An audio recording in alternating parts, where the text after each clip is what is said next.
LA filing number 16-7970. WNXX Jackson, KNXX Donaldsonville, and WDGL HD2 Baton Rouge. This hour brought to you by Spencer Callahan Injury Lawyers. LA 21-12681. Offices in Baton Rouge. Now, The Hunt Palmer Show. Waiting to rise again. You're listening to The Hunt Palmer Show. Brought to you by Corks, Cajun Fried Fish and Shrimp on 104.5 ESPN Baton Rouge. This is the moment you've all been waiting for. Locking down the middle of the day. Live from the Mercedes-Benz of Baton Rouge studio. This is Hunt Palmer.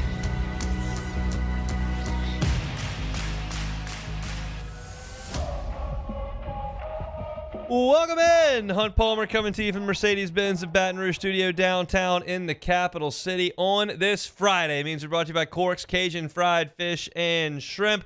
Got a lot to cover over the next 2 hours. Got Jordan Kitchens, Cassie Spazzali back there on the ones and twos. Preston Guy, 15 minutes from right now. Going to talk some LSU football with Preston as the Tigers hit the Tiger Stadium field tomorrow night. We'll get a look at that. Want to see what Preston will be looking for inside Death Valley. 1 week to play for LSU and Clemson get it done. Of course, the Saints will be on the field tomorrow against the Broncos. I'll talk about that at the bottom of the hour. And Luke Johnson, 1 hour from right now, to discuss it as well as week 0. Give me a thumbnail on that. LSU basketball's got its non-conference schedule. So lots and lots to do over the next 2 hours. Lock us in. Let's start it the way we do every single day with our Genesis opening drive. It's time for Hunt's opening drive, presented by Genesis of Baton Rouge. All right, Austin Thomas visited with the media yesterday, and that is not something we've ever seen before. That's another aspect of this fall camp that has been very, very exciting for us in this business, and hopefully for you, the LSU fan. We've gotten a lot of opportunities to go watch the team practice. We'll get another one 7 days, 6 days, depending on how you want to do that math, between now and game day. And Austin Thomas has a job that didn't exist 15 years ago, didn't really exist 10 years ago. He's the general manager of the football program. And if you heard Brian Kelly talk back earlier this week, Brian Kelly talked about the fact that he just can't do everything in that job because there's not enough bandwidth, and he wouldn't be able to focus on coaching the team if all he was worried about was negotiating contracts, recruiting high school freshmen, sophomores, juniors, and seniors, making sure his players were satisfied here, monitoring the entirety of the transfer portal nationwide, and hiring staff, and making sure that his players would be developed, and understanding what the offense and defense are trying to get accomplished. Like, you get the picture. You can't do all that stuff. So you need someone in charge of the personnel department. It's the same way the NFL has to do it. And they have to deal with salaries, and this is the NFL, have to deal with salaries, and they have to deal with free agents, and they have to deal with investing percentages of the salary cap money with each individual position and each individual player every single year. And all of that stuff is certainly overseen by the head coach, but the lion's share of that work is done by this brand new front office that LSU has molded over the last really 12 months, you could even say 6 months. And Austin Thomas is the head of that. Now, I will tell you that Austin Thomas, one, is incredibly respected in the college football ranks. He has been actively pursued and actually hired by a handful of SEC teams. Texas A&M, certainly Ole Miss. LSU's had him 3 different times. He's been around the block in the SEC. He's very respected in coaching circles. He's also an incredibly nice person. Every time I think I met Austin like one time, and now every time I bump into him when I'm in the football facility, which is to interview an assistant coach, I'm in the building for a total of 8 minutes. I pop in, I do the 3-minute interview with the coach, I leave. Like, I'm trying to stay out of people's ways. It's a busy deal over there. I just laid out all the stuff they got to worry about during the fall. I'm not trying to occupy anybody's time. Austin Thomas will yell down the hallway like, "Hey, Hunt!" Like, and he's incredibly a nice guy. And I say those two things to lead you up to a description of his press conference. He is a politician up there in front of a microphone. He will talk. He often will not say very much while he's talking, but it'll be incredibly well spoken, and it'll be long to transcribe and listen to. So again, there's not like a ton of earth-shattering quotes from his press conference, but I want to play a couple for you. And the first deals with the trip that he and Scott Woodward took up to Seattle during the bye week last year to learn about managing a roster financially. Scott and I did take a trip to Seattle on our bye week last week. It was an incredible opportunity to go learn with the Seahawks organization. And again, we were all ears listening to what they had to say and what they had to tell us, right, in ways that we could maximize really our roster and the allocation of funding, right, and kind of drawing parallels between the NFL salary cap and what we do here positionally and understanding how you break that down, right? How do you build a roster? And for us, it's difficult because, we're at the next level. There's a lot of transparency with the organizations. There's none in the college game. And so understanding that and be able to have kind of a matrix to launch from, I think is really important. And what they did is they really backed us and made us feel sound in our judgment in how we were building it and how we were allocating our funding across the positions and then every position within every spot within every position, right, to, again, maximize the compensation that we can pay to our players as we moved into the revenue share era. So, to me, it's interesting that, the NFL salary cap's $280 million. LSU's not spending nearly $280 million. Yesterday, Brian Kelly said on his coach's show that LSU is spending $18 million on this. So, you understand the scales of this thing. The NFL, $280 million to fill out your roster with 53 players on it. And then you talk about college, where you've got north of 85 on scholarship, and you've got 18 to work with. So, your scales are very different. But what they wanted to do was understand how you value positions and how you value players. And they got their belief reinforced by looking at a professional front office. And I think that is a very, very quality avenue to explore. And LSU certainly did that. And one of the things you've got to do every single year is go to the transfer portal. In the NFL, you can sign somebody to a 6-8 year deal if you want. It doesn't happen that often, but you can sign somebody to an 8-year contract. Can't do that in college. A lot of these are 2-year deals. A lot of these are 1-year deals. So there's a lot of turnover, and you've got to be active in the transfer portal every single year.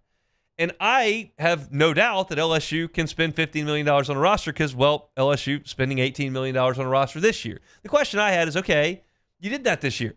Great. As I look around this roster, I see a lot of guys who are going to be gone next year. A lot. So can LSU keep up year over year? And Austin Thomas was kind of asked about the transfer portal, reinvesting every single year. Can you keep up?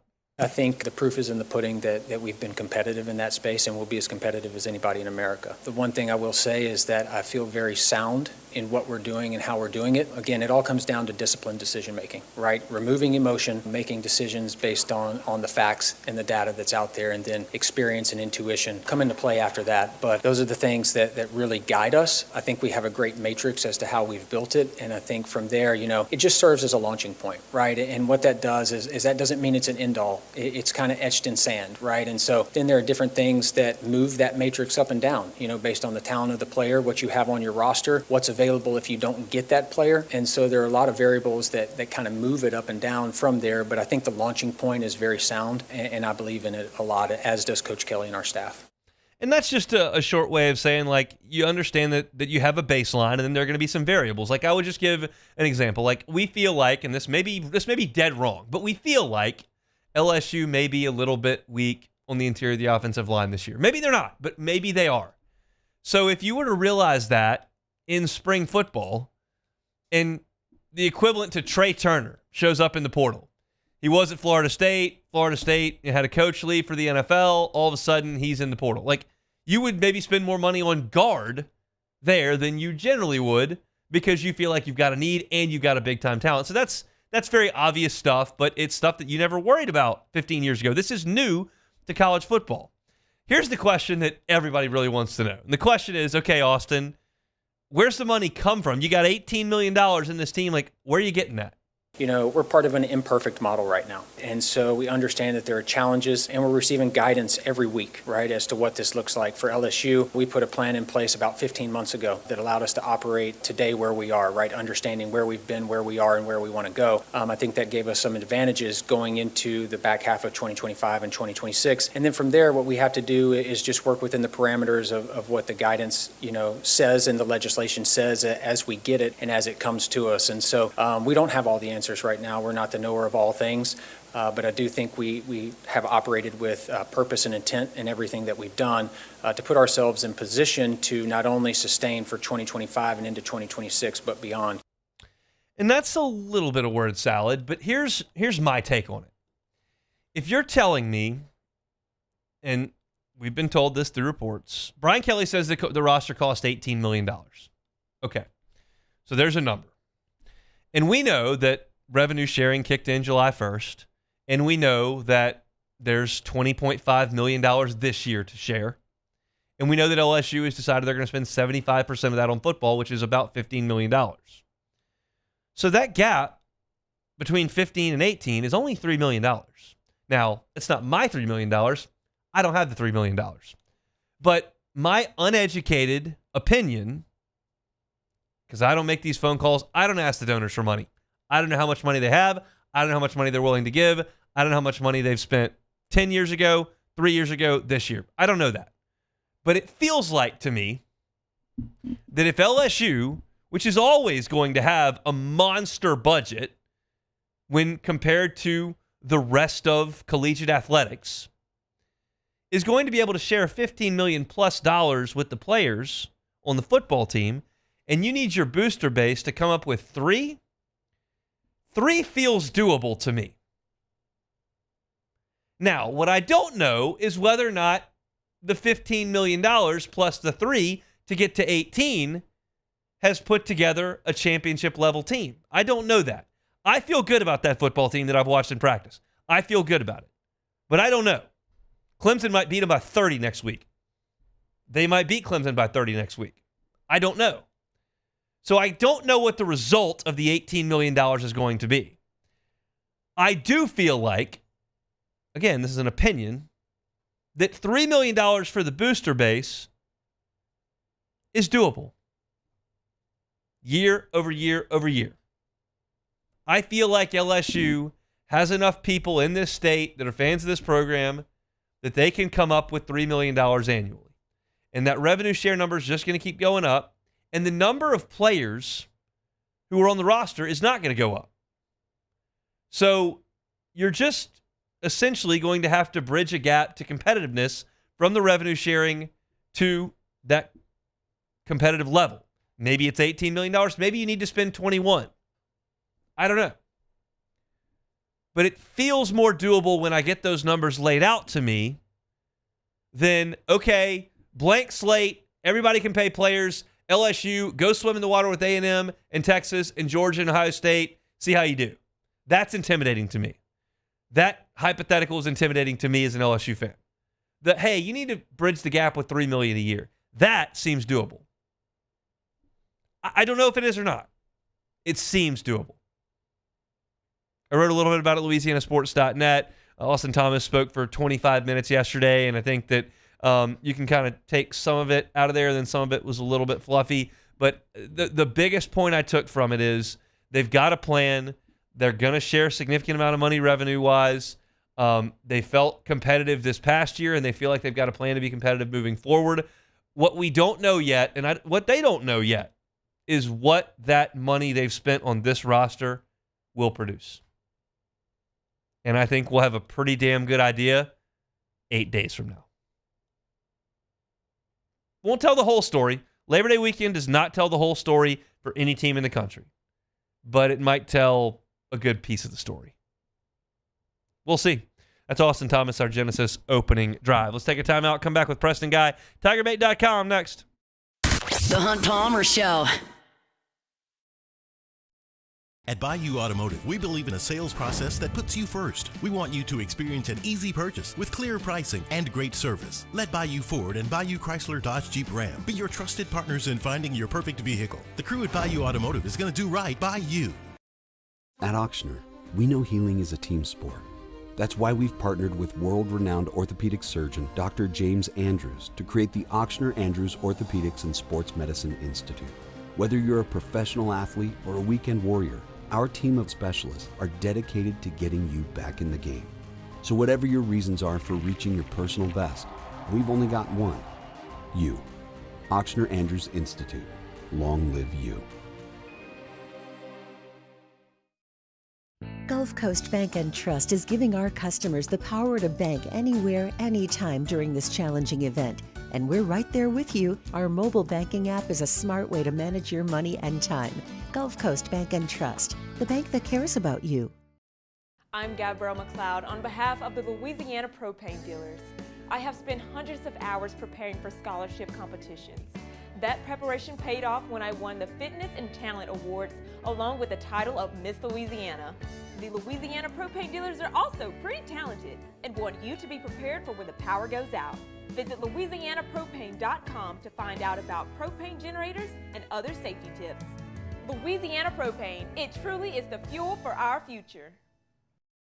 Bayou Chrysler Dodge Jeep Ram is taking $22,500 off MSRP on the brand new 2025 Ram 1500 Laramie with $22,500 off MSRP with a complimentary 7-year powertrain warranty that comes with all new Bayou Automotive vehicles. If you need sales or service, the crew at Bayou Automotive is going to do right by you. River Parish Contractors has immediate openings for structural steel shop fabricators. Call or text Big Jake today at 318-547-1000 or go to rpcontractors.com and click on employment. River Parish Contractors. Let's get building.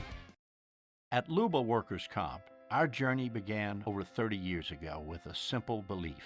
Our clients come first. At Luba, our business has always been focused on people, not policies. Through every success and challenge, we've continued to grow because we've stayed true to our values, committed to providing you with genuine dependability. Because your well-being is more than a priority. It's our purpose.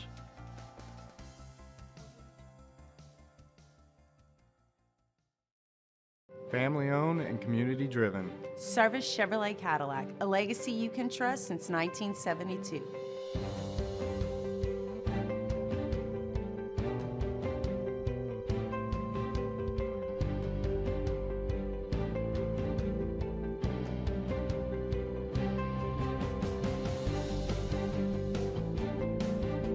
Service Chevrolet Cadillac, our family serving your family. For over 50 years.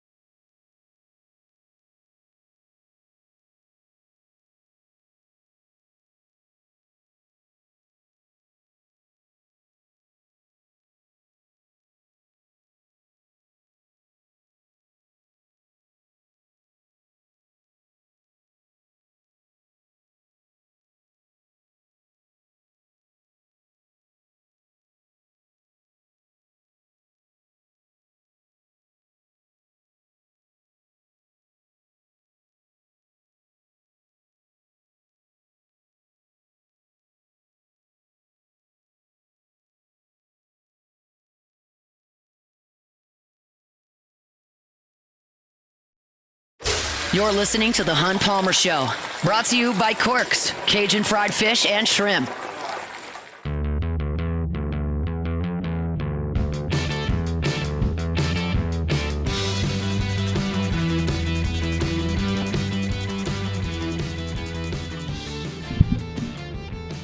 Friday shows brought to you by Corks, Cajun Fried Fish and Shrimp. Still lots to do over the course of the next couple of hours. Luke Johnson with us at the top of hour number 2 o'clock. Straight up, we'll talk Saints and Broncos. My thoughts on the preseason finale that's coming up tomorrow here in about 15 minutes. But let's talk to Preston Guy, TigerBait.com. Talk a little bit of LSU football, and it appears, based on his Twitter feed, maybe a little food review as well. Preston, how we doing? Boy, you are on it. I think I hit send while I was on hold. So, Tiger Stadium is spicing up their concessions this year. It was pretty good. They brought us out to come get a sample. I have not eaten concessions inside Tiger Stadium in a very long time because I'm in the press box every week, but I do like the idea of new concessions. I know they let a lot of the media in there to give a sample. It looked like I saw a chicken sandwich potentially, maybe some wings. What can you tell us about the samples today? Yeah, some barbecue wings that were actually pretty good. Some cock wings and things. Never heard of them. Maybe I'll get roasted in the chat for not knowing it. The peach cobbler had a really good peach cobbler. That was awesome. Some barbecue nachos, some boudin, barbecue chicken sandwich. Of course, the Kona ice snowballs. I'm not sure that that's new, or maybe they're just adding more of it in. But in the Aramark food, I thought was pretty good too. It kind of looks like some nice little pepperoni hot dogs, cheesy hot dog. It was all pretty good. Crawfish nachos, a good little burger. It was a nice little sample of the town. They're definitely putting some work into making the game day atmosphere better. And they've put a lot of work into that over the last 15 years in general. I like the sound of that. Let's talk a little bit of football. We'll be inside Tiger Stadium tomorrow night to watch them one more time before they shut it down and get ready for Clemson. I would have to imagine all eyes on the offensive line tomorrow for you. Oh, yeah, for sure. So I'm hoping they give us some good live reps and hopefully even some thuds, if not, hopefully more than two-hand touch. I don't want to say tackling at 6 days before Clemson, but hopefully we get a good eye for what's going on. But we'll see. I imagine with media out, they're probably not going to give us too intrusive of a look. So my question would be, who do you think is going to start at right tackle and who do you think is going to start at left guard? Because Brian Kelly has essentially left those two positions open with his answers in the press conferences. Yeah, he did, didn't he? Man, it really seems like DJ Chester, after really holding on to that position, will be the odd man out. I still believe Weston Davis is going to hold on to that right tackle spot, although I don't think game one is going to be a done deal. Carius Kern's obviously very talented, but Carius Kern's had some discipline issues that I've noticed throughout practice. So we'll see. Of course, that's of most true freshman, 18-year-old kids. Okay, you had some false starts, some holding calls on you. Okay, whatever. But, the strength is there. So at first I thought, well, that sucks. He's having discipline issues. He's not going to get a chance to crack the starting lineup. But lo and behold, he's working in the right tackle. So I think keep an eye on that battle for sure. I'm still going to go with Weston Davis. But that left guard, because he did not mention DJ Chester, which – I don't know if that was an oversight on his end or if, he's literally just moved on past him, giving other guys a chance. But if it's not DJ Chester, I guess I'd have to go with Paul Mavinga. But that one, Hunt, when I say wide open, that one appears to be really wide open.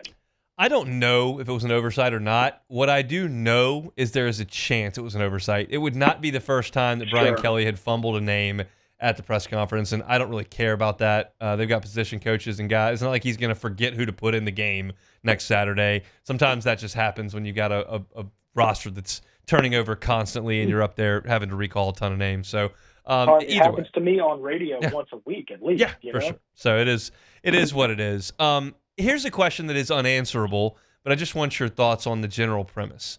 Do you believe that the coaching staff, Joe Sloan, Cortez Hankton, Brian Kelly, are preparing for the season with the understanding that there may be issues protecting and running the ball so that they're going to have to help those guys a little bit? Yeah, and, I think we're seeing a little bit of that in the formations we're seeing. How many 12 personnels have you seen this fall camp? A lot. It almost is like their primary formation. So, and not to say that they don't have two talented tight ends, but you certainly have a plethora of talented receivers that you would like to get on the field. You don't want to just be running three receivers at a time if you can avoid it. So, and that's, regardless of how talented Tradez Green or Bauer Sharp are. You just do have a depth and a ton of receivers you want on the field. So I think they are preparing to have Bauer Sharp and Tradez Green kind of provide a little bit of assistance, certainly while they get things gelled and ready, because those guys can certainly provide a little bit of assistance. Something that I've noticed in the practices that I've attended are periods dedicated to the screen game and a lot of variety in the screen game, from the backs to the receivers to even the tight ends. What do you think about that aspect of LSU's offense? Well, that's exactly what we were just talking about. Well, if you have an offensive line that's struggling and, a lot of times you're lined up against a big, nasty SEC defensive lineman, you can't beat him. If you're going to go 100% full on and he's going to go 100% full on, you have to make him not be digging into the dirt, leaning on his toes, and being able to give 100% burst in him. You have to punish him for over-adjusting. So one of the things you can do to help out a struggling offensive line is some quick screens. Make it to where if he's going to just, give you a full-on burst upfield, let him run past you, let him be off balance, and then boom, right over his head, hit him with a screen. He's not playing disciplined football. Then on the next play, when it is time to run, he's not leaning forward into the dirt. He doesn't have those white knuckles going on.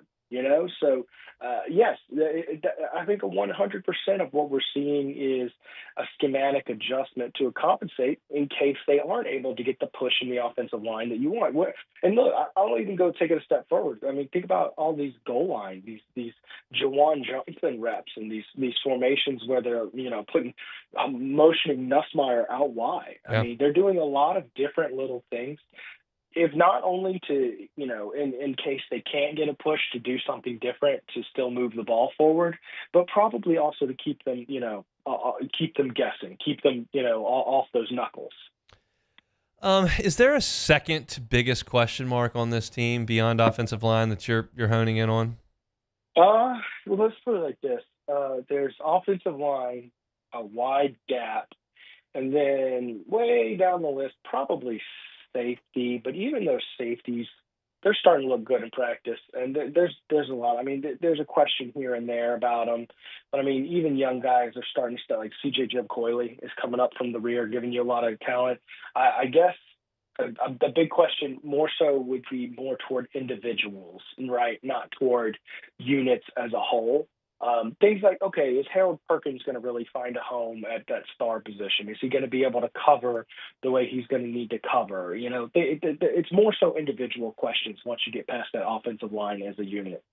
Saw the show this week. Van Lathan was on for an extended period. Y'all went through wins and losses, and you settled there on 10-2. Tell me about it.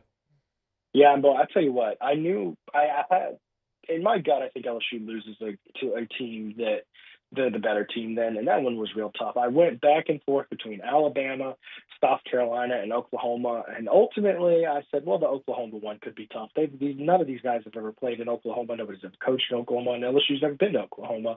That's a tough place to play. They're going to be playing for a lot, and LSU very well could be looking forward to the playoffs. So that's the one I went with. 10-2 is what I went for the season. I do have them dropping the opener to Clemson, albeit there's not a game on this schedule that you couldn't sit down and, maybe after a few beverages, you convinced me to say, screw it, you're right. Clemson did go 0-3 against the SEC last year, and they were just a 9-4 team, and they didn't really do as much in the portal as LSU did. LSU will certainly improve more, and LSU beat South Carolina. They didn't. They lost to South Carolina. Maybe you could convince me on all 12 games why LSU will win the game and should win the game, but I think ultimately going 12-0 is a little more difficult to do, especially when there's so many good teams that can beat you. I mean, there's 6 teams or so that absolutely have the wherewithal to beat LSU this year. So you got to go out and execute that many times.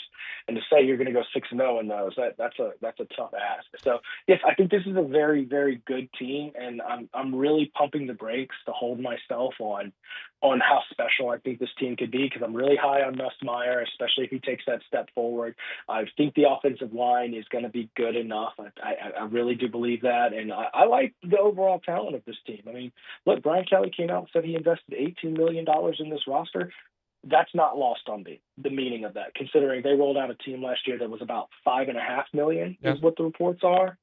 So you tell me they tripled the spending, and a lot of people nationally are still expecting a similar 9-3 type result from LSU, and I just don't see that happening again. So I am internally pumping the brakes based on what my heart is telling me about this team, because logic tells me, Preston, you need to shave a couple wins off there and temper your expectations. So we've got 5 auto qualifiers. That means there's 7 more spots. Like, did last year prove that 9-3 is not good enough, or is there a chance you can get in with 9-3? Do you think?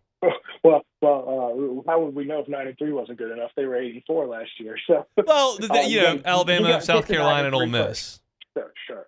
No, I went back and looked at LSU in the post-BCS or the BCS and after era, so 98 and later. And LSU obviously has a great number of 9-3 teams. You have about a 1 in 5 chance. I believe it was 2 out of 10, something like that I divvied up. And of course, that's based on what the AP rankings actually were. That's not to say years like 2013, where you had Mettenberger and Landry and all those guys. That's not to say that offense wouldn't have had some influence. Like, you really think this team that's ranked 13th is going to stay 13th? when Odell Beckham's on their roster? Like you're gonna let like Iowa or somebody like in there over this high flying LSU team? The Jaden Daniels team, that would have been a question whether they get in or whether they get some extra love or bump. I think 9-3, you have to be an impressive 9-3. Think about that 2018 LSU team where they beat number 2 Georgia by 20 points at home. You have to have a resume kind of like that to make it in. So I think that this schedule really does give LSU a realistic chance, as long as your 9-3 includes at least one just very impressive win, like Clemson on the road. Let's put it like this: you want to get in at 9-3, win game 1. You'll be in great shape. Okay. And then pray Clemson wins the ACC. Yeah, it'd be a really nice change of pace. We'll see if they can get it done. We'll see you inside Tiger Stadium tomorrow, and we'll talk LSU Clemson next week. All right, see you then, Todd. Preston Guy, TigerBait.com. Appreciate him each and every Friday. Friday shows brought to you by Cork's Cajun Fried Fish and Shrimp. We'll step aside when we come back. I'll get you ready for Saints and Broncos in the Dome on Saturday. That's next. The Hunt Palmer Show. There it is, the extra mile, on the border of expected and extraordinary for those willing to go further, like vans customized for work or play, with safety and tech to keep you connected, supported by a 5-star sales, service, and finance team, and backed by the 1-star you know. So go the extra mile. It's never crowded, because so few have what it takes to go there.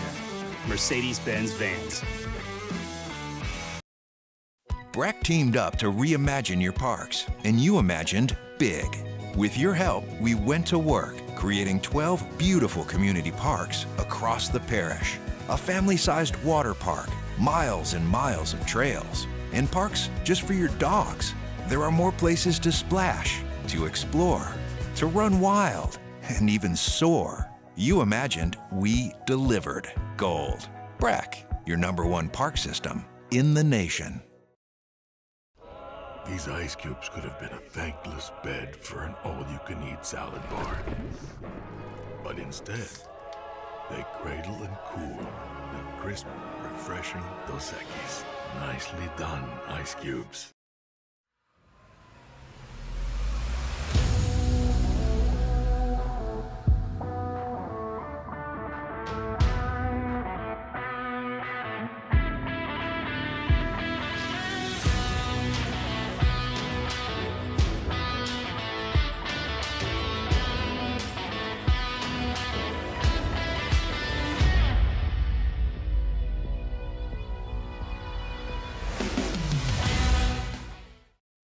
Man, age is just a number. Don't let it dictate how you feel. Goodwood Men's Sexual Wellness has anti-aging services that can help you look and feel your best. Visit yourgoodwood.com and discover a renewed sense of vitality. We typically think of stress as being bad for us. At Our Lady of the Lake and LSU, we are researching how certain types of stress, such as exercise, can be good for our immune health. By studying people under extreme stress, such as athletes, astronauts, service members, and first responders, we're learning how to improve the immune health of everyone. That's the power of research. That's the impact of champions. Together, we roar. At Luba Workers Comp, our journey began over 30 years ago with a simple belief: our clients come first. At Luba, our business has always been focused on people, not policies. Through every success and challenge, we've continued to grow because we've stayed true to our values, committed to providing you with genuine dependability. Because your well-being is more than a priority. It's our purpose.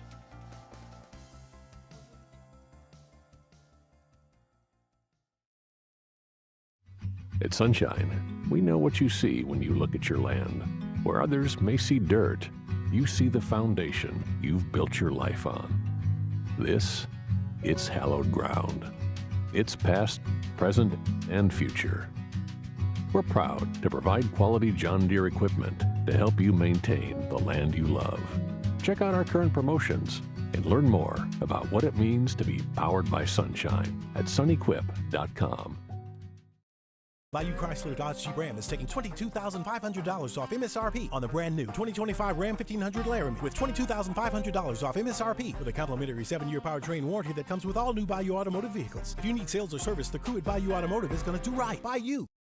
We came up with the idea of auctions in August. Gulf Coast Bank does all the work. We display the item. We prominently feature it. This is the Hunt Palmer Show, brought to you by Corks, Cajun fried fish and shrimp.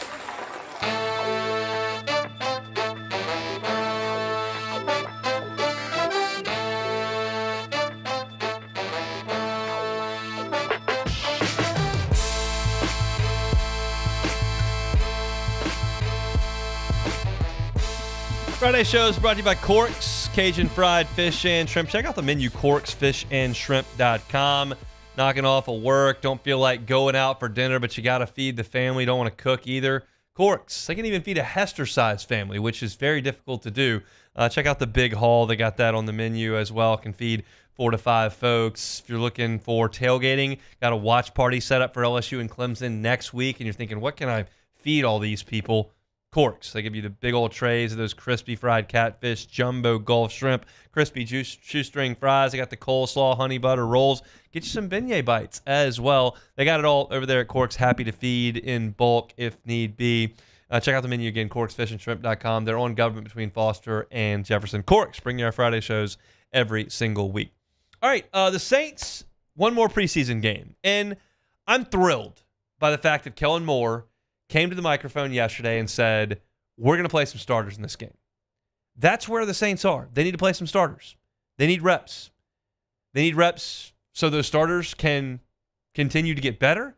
And they need some of the starters to play so that the young players have a nice ecosystem to play around. It's great to get Spencer Rattler and Tyler Shuck reps in this game. It's not as great to get them reps with a bunch of guys who are going to get cut on the field with them, who can't function. Like that doesn't help a lot. You need to get those guys on the field and get them some solid action. So yes, the guys that are hurt, take a seat. Taliesin Fuaga, knee acting up, sit down. Trevor Penning, can't play, fine, take a seat. But they're going to get some guys some reps, and I think that's a very, very good thing. First, let's start at quarterback, and then we'll go into a couple other things that I want to see. I think that Tyler Shuck and Spencer Rattler have both done a pretty good job in the short passing game. Ball snapped. Nothing really there. Get it out. Stay on schedule. And that's a huge part of playing quarterback. I hear Matt Flynn talk about it on the morning show. Like, that's a big deal. It's not fun to watch, but it's a big deal. And that's good. And we've also seen them stretch the field a little bit and hit some big plays. I would like the 10 to 15-yard passing game to show a little bit more pop in this game, because you're likely going to be playing against backups or guys that aren't going to make the roster for Denver, especially as the game wears on. So if you've got potential starting quarterback on the field, I need you to start hitting some more 10, 12-yard passes down the field. I need you to start fitting the ball into windows. This is as easy as it's going to get. This is the easiest game that these quarterbacks will play. You've got a month in some change of practice reps. You've got a defense that's full of guys that aren't going to be starters. Like, this is the time to make it look good. And I expect to see that. Like, I don't want to see another turnover tomorrow. It's not the end of the world. The strip sack on Rattler in the first game, the Shuck pick 6 in the first game, Rattler throws a pick in the last game. Like, those aren't the end of the world. Quarterback's going to turn the ball over. Young quarterback's going to turn the ball over. Let's not turn the ball over in this game. This should be the easiest game you play, especially if you're given some reps with your first team unit out there against guys who aren't going to make the roster. So to me, like, I expect to see a little bit more in this game. My standard is higher. It's not super high. It's not unreasonable. It's a little bit higher. And I want to see that from Rattler, and then when Shuck comes in, let's see that as well. As I've said 3 times this week, I'll repeat it very briefly here. I don't need to see Jake Hader in this game at all. Don't care to see his reps. They don't help the team. Don't need them.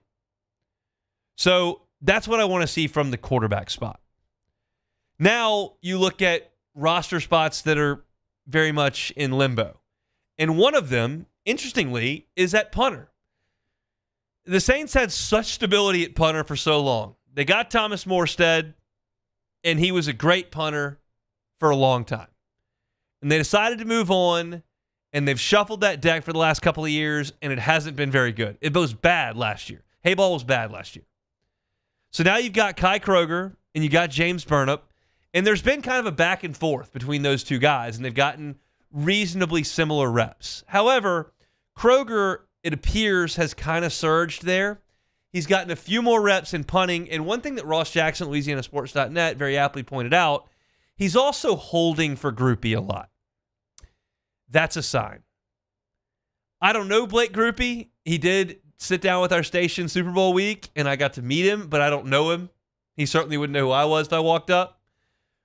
But I'm guessing he's like most kickers, and kickers are pretty particular and pretty finicky and want things to be pretty controlled, no variables. So if you've got a guy that's doing most of the holding for the guaranteed starting kicker, he feels like he is surged ahead. So I think Kai Kroger absolutely is surging ahead of Burnip. Could something happen in this game to swing things? Sure. Do I think that's going to happen? I don't. Now let's look at running back, which is a little bit less cut and dried than punter. That's two guys. Here's your spot. You got a situation at running back where you know Kamara is going to be the lead guy, and it feels like, based on everything that we've read, heard, those folks we've talked to, and even what you see early in the preseason games, Kendre Miller is the second guy, right? Okay. Well, who's next? Devin Neal hasn't been out there. There's a lot of positivity around him pre-injury, but he's been hurt. What's his deal? Velus Jones, elite speed. Not a lot of production to go with the speed. And then you've got the veterans that you brought in Clyde Edwards-Helaire, who has made some plays in preseason, has done a really good job in pass protection, who can catch the ball out of the backfield, who ran hard last week, and you got Cam Akers, who I don't think many people expect to make this roster. So to me, like, you're probably going to keep 4. Clyde has some options as far as going to the practice squad. Maybe that's what you do.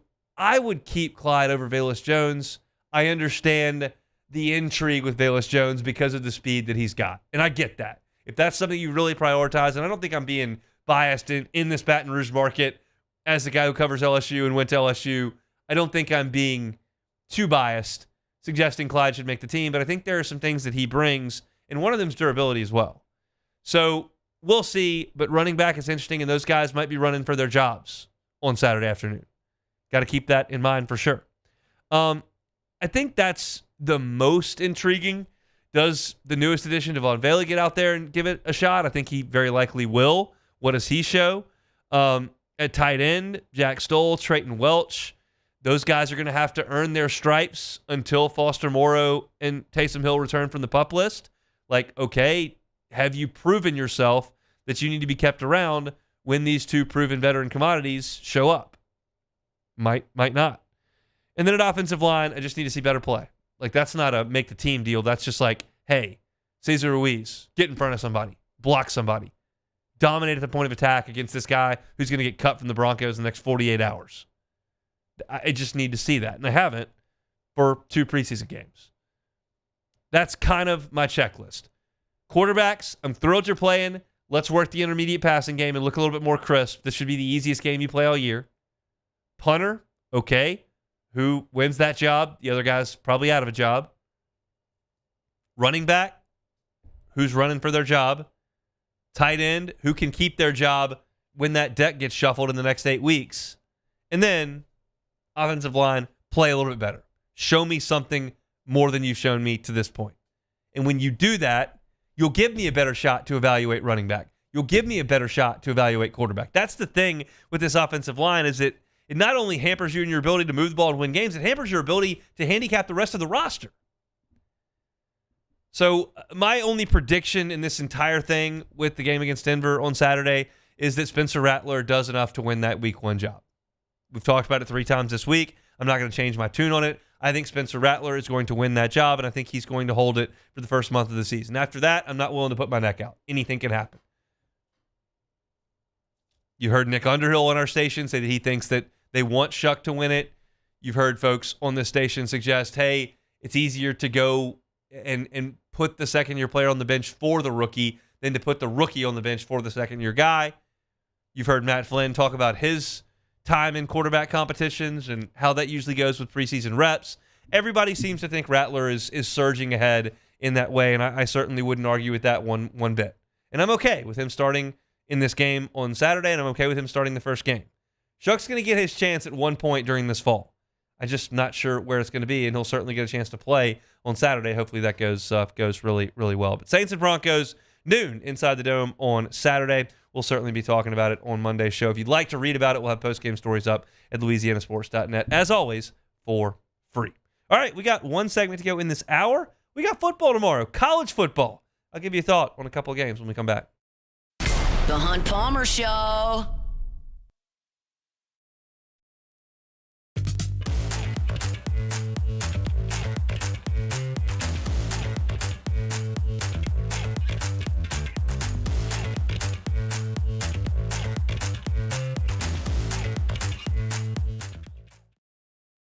When it comes to industrial construction, River Parish Contractors can do it all.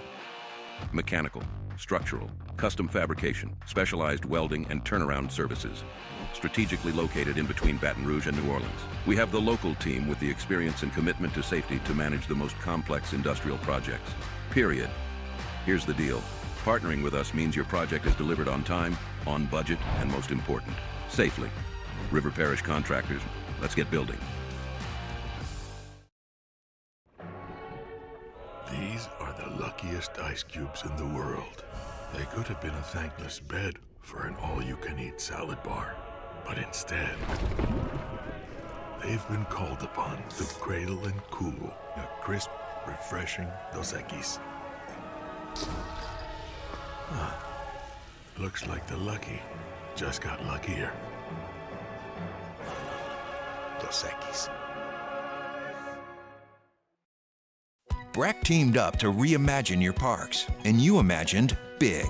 With your help, we went to work, creating 12 beautiful community parks across the parish. A family-sized water park, miles and miles of trails, and parks just for your dogs. There are more places to splash, to explore, to run wild, and even soar. You imagined, we delivered. Gold. Breck, your #1 park system in the nation. ED, low T, or simply seeking to optimize your health and performance? Goodwood Men's Sexual Wellness offers a range of discreet services to address your specific needs. We empower men to reclaim their health and confidence. Visit yourgoodwood.com.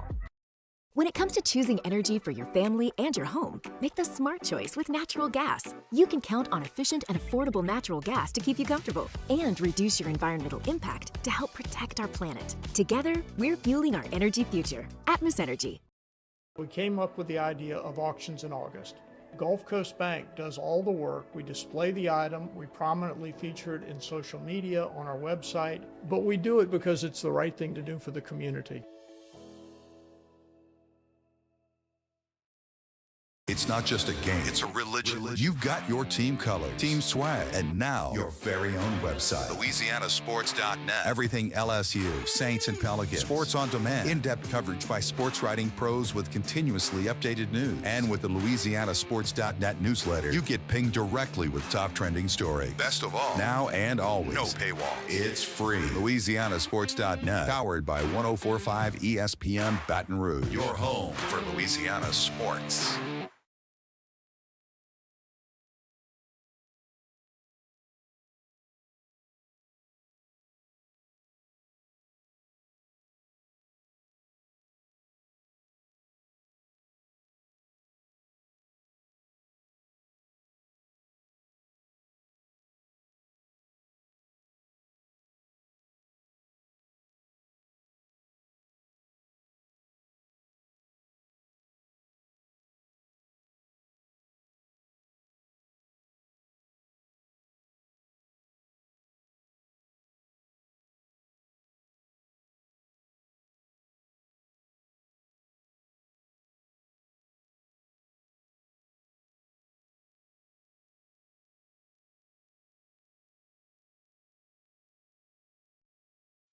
You're listening to The Hunt Palmer Show, brought to you by Corks, Cajun fried fish and shrimp.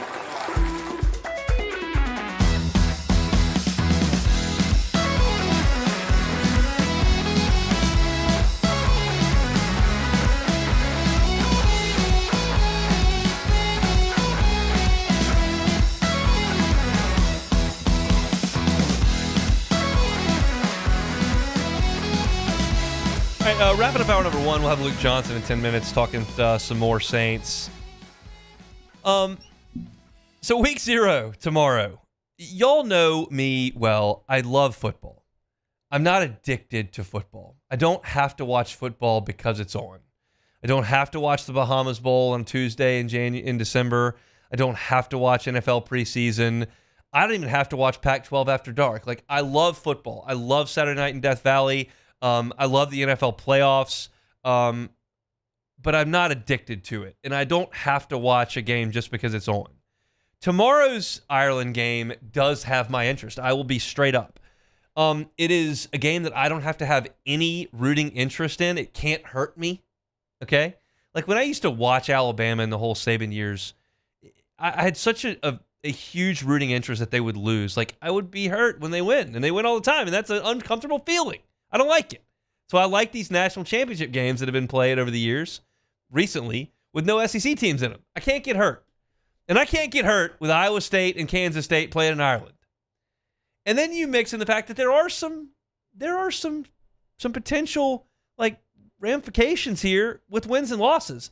Like, if Navy goes and plays Notre Dame in Ireland, whatever. Like, you know, I want Notre Dame to lose, but, like, there's no potential ramifications there. This could be a conference championship type deal because these two teams think they're good enough to win it.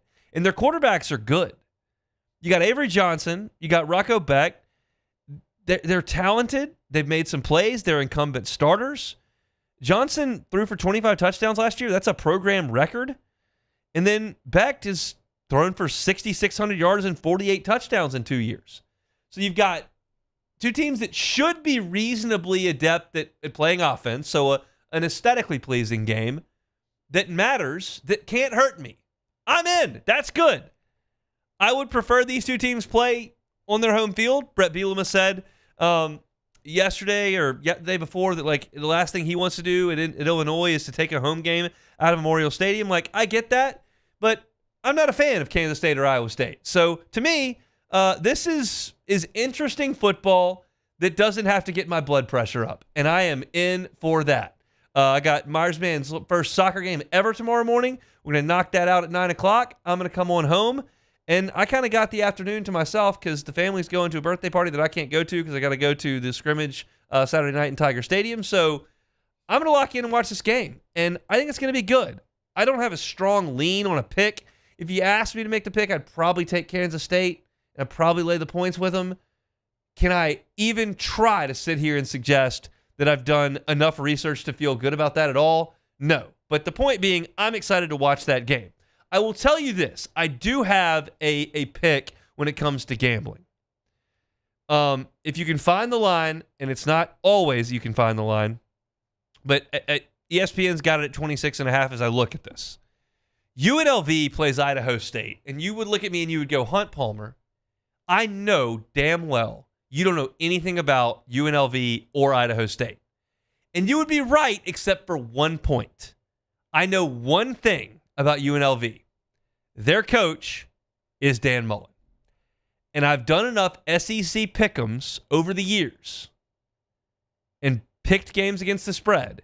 When Dan Mullen's team is better and a lot better, and he can run his offense, he will score 70. He did it at Mississippi State against the SWAC teams and against the MEAC teams and against the teams that could not compete on the level of Mississippi State. And he's going to do that in his first game at home in Vegas, Showtime. Idaho State's coming. You mark it down. UNLV will score 60 points in this game. They will cover the 26.5. That's Jimmy Ott certified. Did he say that? No, I'm just saying that sounds like something Jimmy would say. Like, I did all this. I don't know one player on UNLV's team, not one. But I have watched Dan Mullen coach. Yes. And he will run the football, and he will run it again, and then he'll throw it deep. And guess what? He'll bring his second-team quarterback in there, and he'll still be running those plays. They will score 60 on the game tomorrow.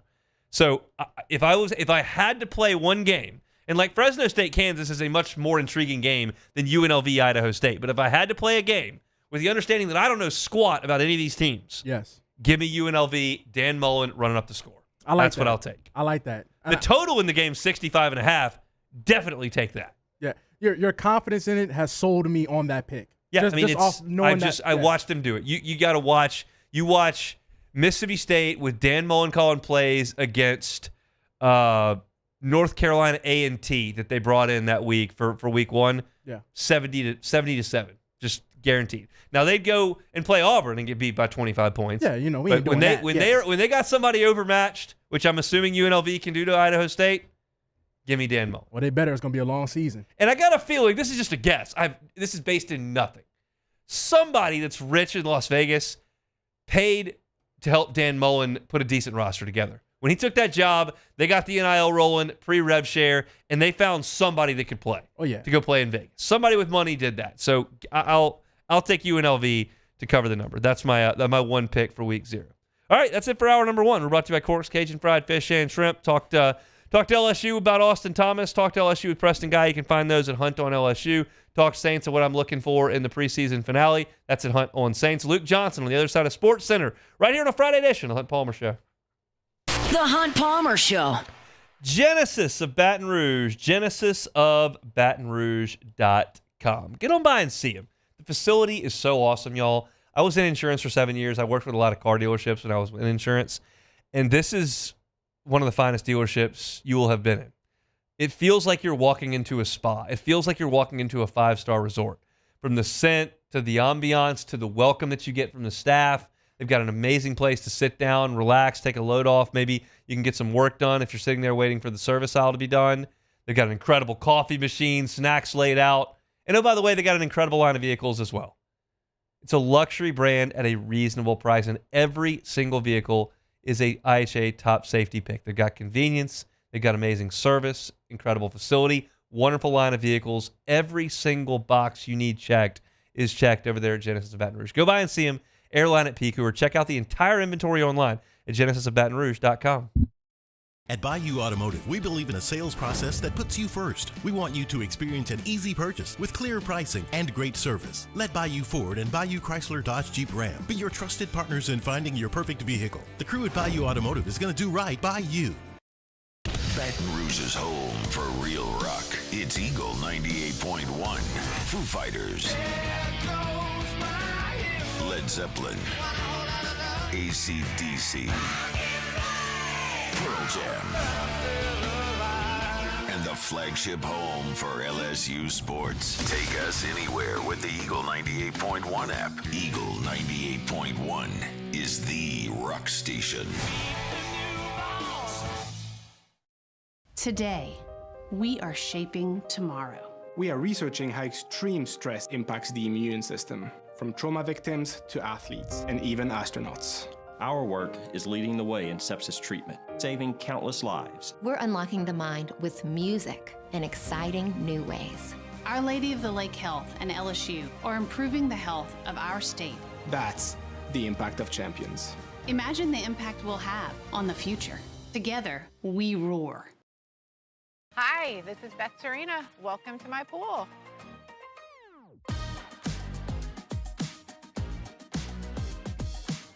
The first time I saw this beautiful pool, it exceeded every expectation that I had. They were able to get everything we wanted in this pool. It is a beautiful pool. We live out here, we eat out here, we watch TV out here. This is like our living room outside. We love this pool and everything about it. When we decided to build our pool, we called a great friend who is one of the best pool builders in the country in North Louisiana, and we said, who would you choose to build a pool in Baton Rouge? And without a hesitation, he told us Russell Pools. He said their history, tradition of great builds, great pools was unmatched. So of course, who did we call? Russell Pools. The advice I would give to anyone looking to build a pool is first call Russell Pools. They'll do an incredible job. It'll be incredibly organized. It'll be time efficient. And you will have your pool in no time.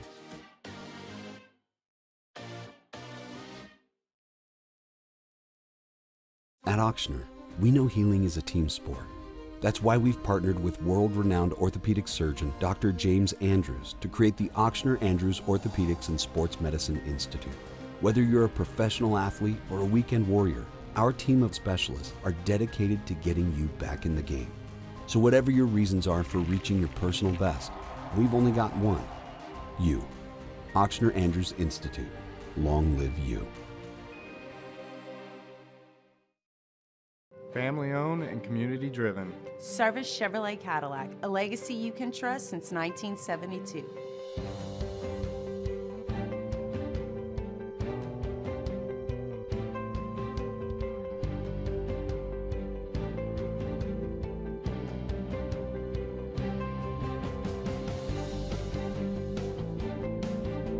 Service.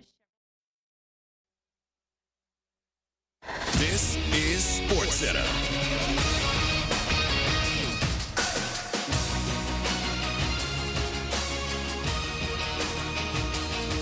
I'm Doug Brown. Details from ESPN's Adam Schefter on an NFL trade. The 49ers get running back Brian Robinson in a deal with the Commanders. Washington will get a 6th-round pick.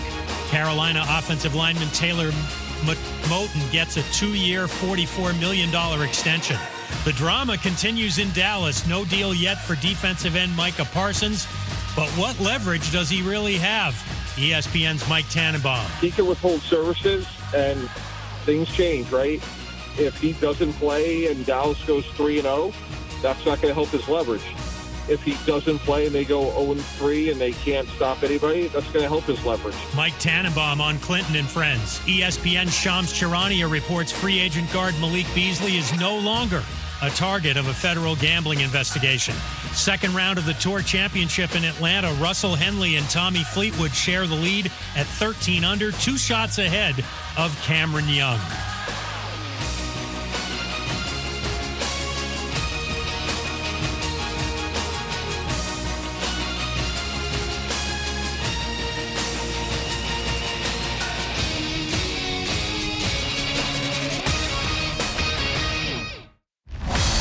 Now, The Hunt Palmer Show. Waiting to rise again. You're listening to The Hunt Palmer Show. Brought to you by Corks, Cajun fried fish and shrimp on 104.5 ESPN Baton Rouge. This is the moment you've all been waiting for. Locking down the middle of the day. Live from the Mercedes-Benz of Baton Rouge studio. This is Hunt Palmer.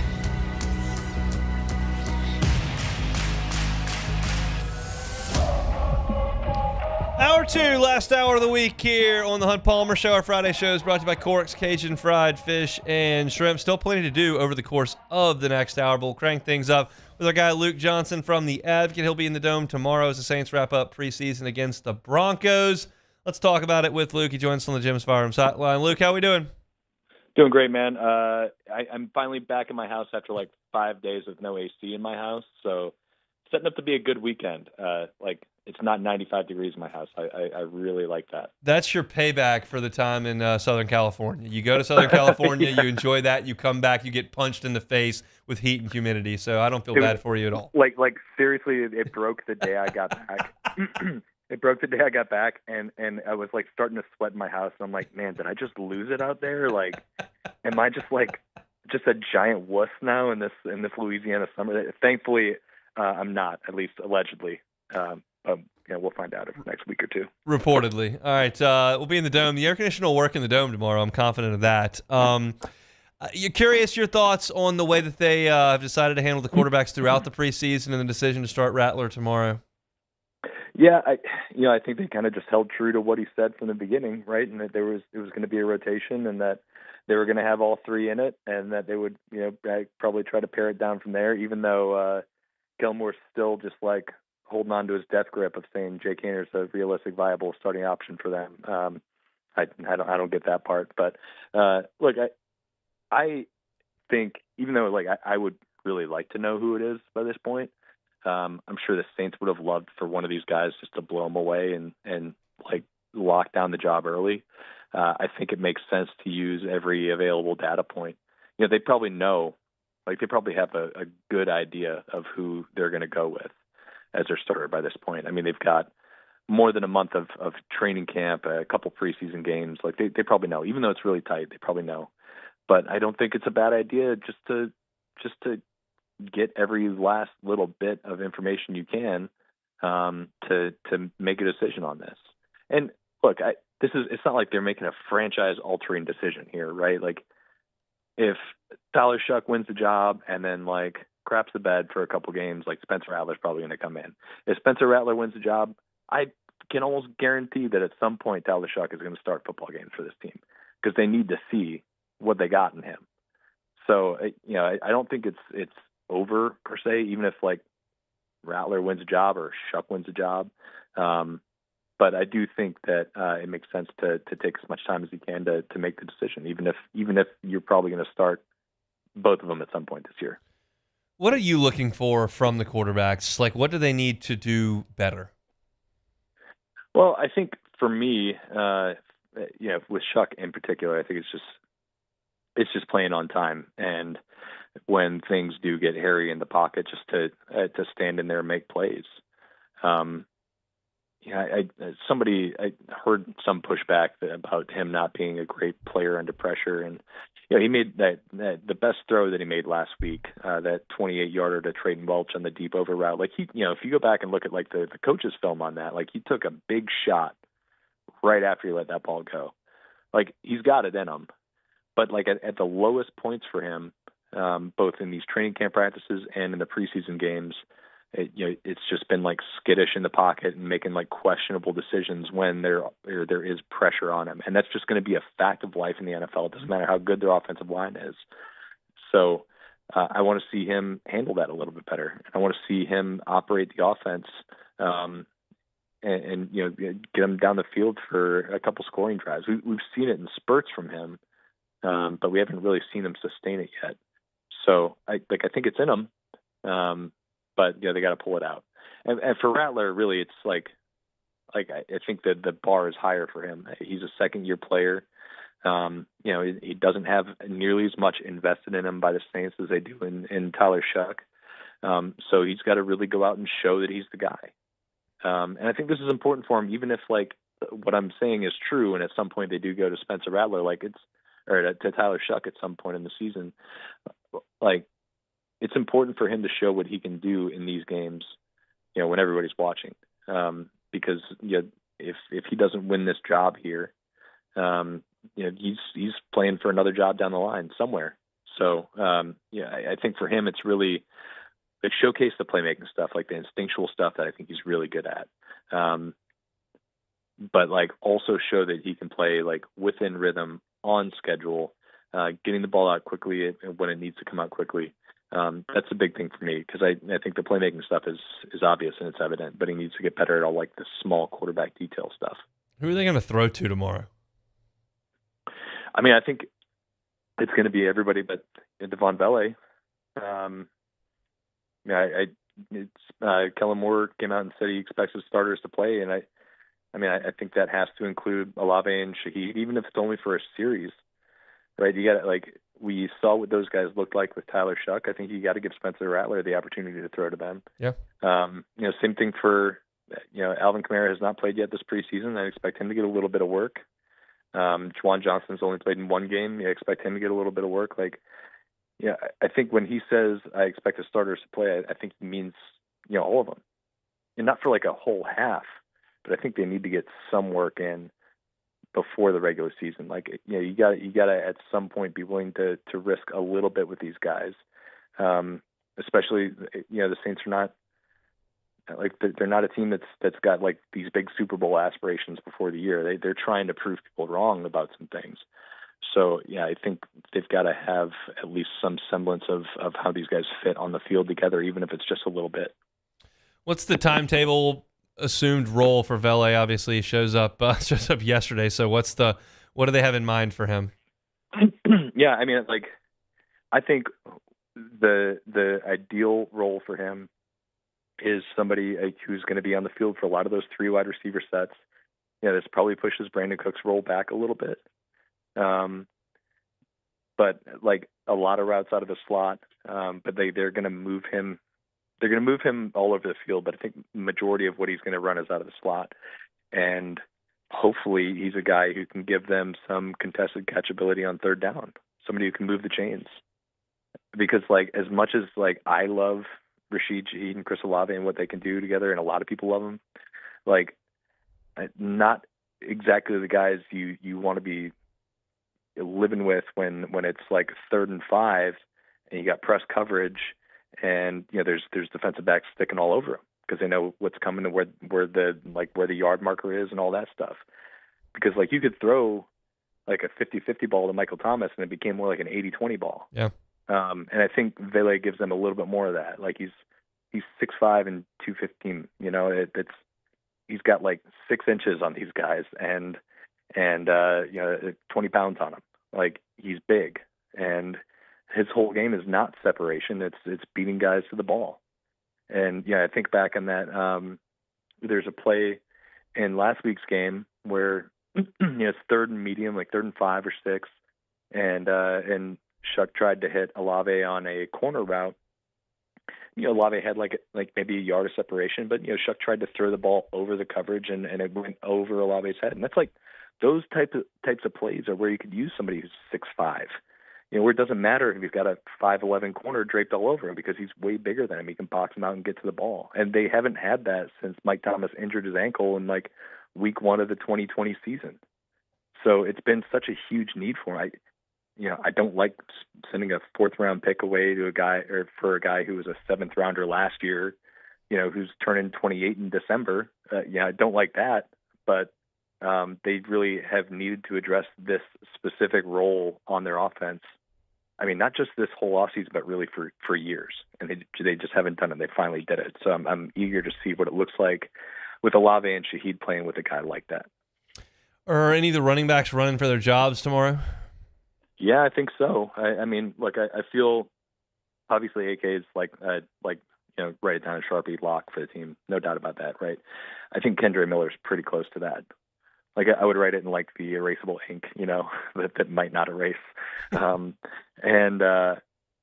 after that, I think it's a question like, do they keep 3 running backs? Do they keep 4? Like, does somebody like Velus Jones give them enough as a running back and also as a return man, and also as like a potential like 3rd down back, who's like college receiver who's obviously got hands? Like, does that allow you to keep 4? I just don't know. Like, we don't know how Kellen Moore's going to construct this roster. Somebody like Clyde Edwards-Helaire, who's a vested veteran, like they could, in theory, release him and not have him be subject to waivers on cutdown day with the understanding that he's going to be brought back up to the active roster at some point soon. So, like, there's a lot of different ways this can go, but, like, let's say they keep 4, and let's say Velus Jones is one of those because he does bring some juice as a return man. I think even then there's going to be, like, a kind of competition between Clyde Edwards-Helaire and Devin Neal, who, I was really high on Devin Neal when they drafted him. Yeah. He's a great college football player, but like he didn't get an opportunity to show a lot because he got hurt like right when the pads came on, and then he missed both of the first 2 preseason games.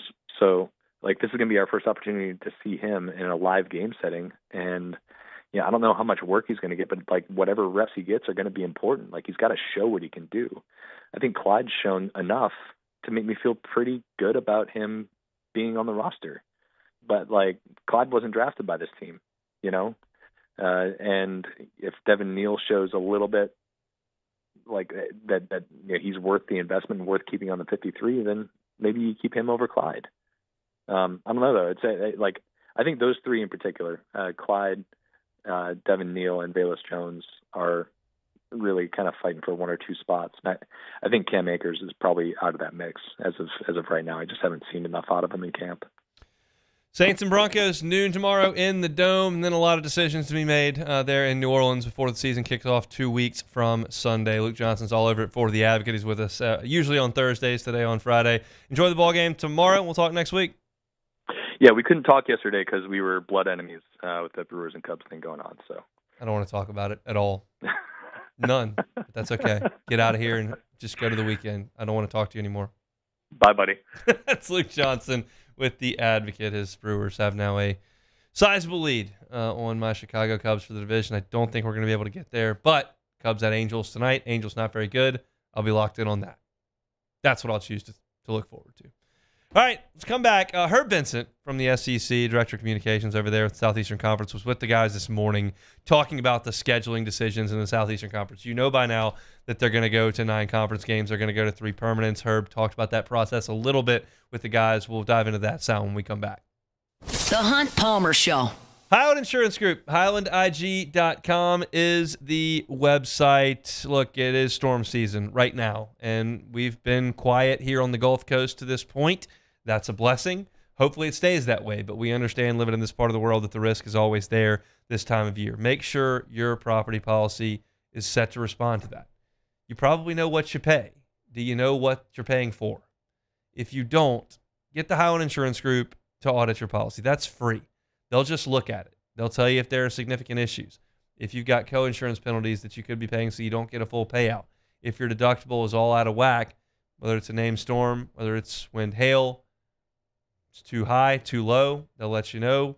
Do you have all your locations properly scheduled? All these things are things that business owners sometimes miss because insurance policies are pretty complicated. That's why the Howland Insurance Group wins clients and keeps them, because they're capable of getting in there, analyzing things, and making sure that it's set up to respond properly, especially when we talk about hurricanes at this part of the world. What about your business interruption limit? Is that properly put together? How'd you come up with it? Let the Howland Insurance Group take a look at it. They're here in Baton Rouge. They can help you out statewide. Check them out online at highlandig.com, highlandig.com. Men, age is just a number. Don't let it dictate how you feel. Goodwood Men's Sexual Wellness has anti-aging services that can help you look and feel your best. Visit yourgoodwood.com and discover a renewed sense of vitality. Businesses like yours are the soul of our community. You deserve someone who'll deliver the internet services you deserve. That's why local businesses rely on Rev Business, 90 years of building connections. Visit us at letsrev.biz. Looking for the ultimate game day experience? Come to the Queen Casino in Baton Rouge. Wall-to-wall TVs mean you'll see every touchdown in HD. Place your bets and feel the thrill of every play with our DraftKings Sportsbook. The Queen Casino, where every moment is a win. There it is, the extra mile, on the border of expected and extraordinary for those willing to go further, like vans customized for work or play, with safety and tech to keep you connected, supported by a 5-star sales, service, and finance team, and backed by the 1-star you know. So go the extra mile. It's never crowded, because so few have what it takes to go there. Mercedes-Benz Vans. At Atmos Energy, our Smart Choice solutions help customers save energy and emissions with rebates up to $500 off high-efficiency natural gas appliances, smart thermostats, and weatherization upgrades. Together, we're fueling our energy future. It's not just a game, it's a religion. You've got your team color, team swag, and now your very own website. LouisianaSports.net. Everything LSU, Saints, and Pelicans. Sports on demand. In-depth coverage by sports writing pros with continuously updated news. And with the LouisianaSports.net newsletter, you get pinged directly with top trending stories. Best of all, now and always, no paywall. It's free. LouisianaSports.net. Powered by 104.5 ESPN Baton Rouge. Your home for Louisiana sports. We typically think of stress as being bad for us. At Our Lady of the Lake and LSU, we are researching how certain types of stress, such as exercise, can be good for our immune health. By studying people under extreme stress, such as athletes, astronauts, service members, and first responders, we're learning how to improve the immune health of everyone. That's the power of research. That's the impact of champions. Together, we roar. At Luba Workers' Comp, our journey began over 30 years ago with a simple belief: our clients come first. At Luba, our business has always been focused on people, not policies. Through every success and challenge, we've continued to grow because we've stayed true to our values, committed to providing you with genuine dependability. Because your well-being is more than a priority. It's our purpose. You're listening to The Hun Palmer Show, brought to you by Corks, Cajun fried fish and shrimp.